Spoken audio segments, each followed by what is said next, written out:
आज नाशिक येथील अधिवेशनात बोलत असताना उध्वस्तजी वाकरेंनी मी 25 वर्ष बीजेपी सोबत राहून बीजेपीचा नाही होऊ शकलो तर काँग्रेसचा काय होणार असा प्रश्न उपस्थित केला।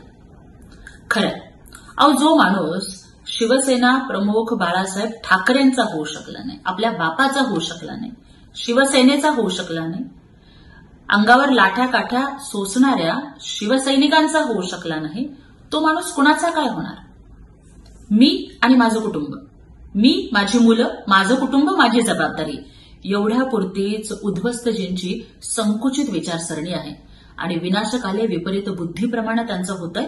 त्यामुळे त्यांनी आता राजकारणातनं संन्यास घ्यावा हेच बरं। आज बोलत असताना संजय डावटांनी उध्वस्तजींना प्रभू श्रीरामाची उपमा दिली। मग त्यांनी मला एका प्रश्नाचं उत्तर द्यावं की सगळेच राम विरोधी लोक तुमच्या सोबत कशा? ज्या काँग्रेसनी रामायण ही मालिका टीव्हीवरून प्रसारित व्हायला विरोध केला, ज्या काँग्रेसनी प्रभू श्रीराम हे काल्पनिक आहेत अशा पद्धतीचं अॅफिडेव्हिट सुप्रीम कोर्टामध्ये दाखल केलं, ज्या काँग्रेसनी राहुल गांधींनी आणि सोनिया गांधींनी राम मंदिराचं आमंत्रण नाकारलं, त्या काँग्रेससोबत तुम्ही कसे?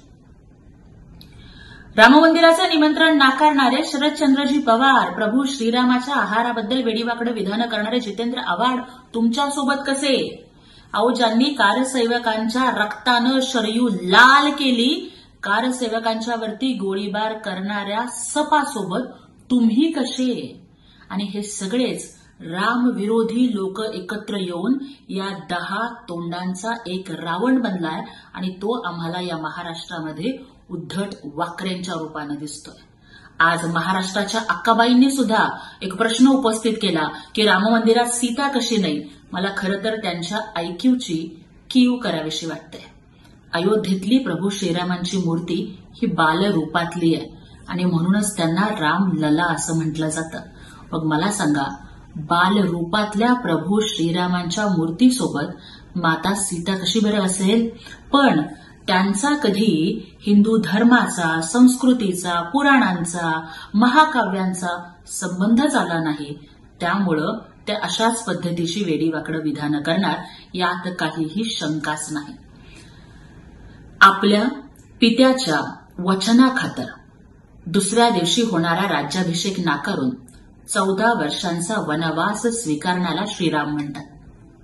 पण आपल्या पित्याची तत्व बासनात गुंडाळून काँग्रेस आणि सिल्वर ओकची हुजरेगिरी करत सत्ता मिळवणाऱ्यांना प्रभू श्रीरामाचं नाव घेण्याचा अजिबात अधिकार नाही। स्वतःच्या पित्याच्या वचनासाठी वनवास पत्करणारे श्रीराम, पण शिवसेना वनवासात गेली तर चालेल, शिवसैनिक वनवासात गेले तरी चालतील, बाळासाहेबांचं हिंदुत्व वनवासात गेलं तरी चालेल, पण मला मात्र सत्तेची खुर्ची पाहिजे अशा अहंकारी रावणाप्रमाणे उद्धव वाकरे वागत आहेत।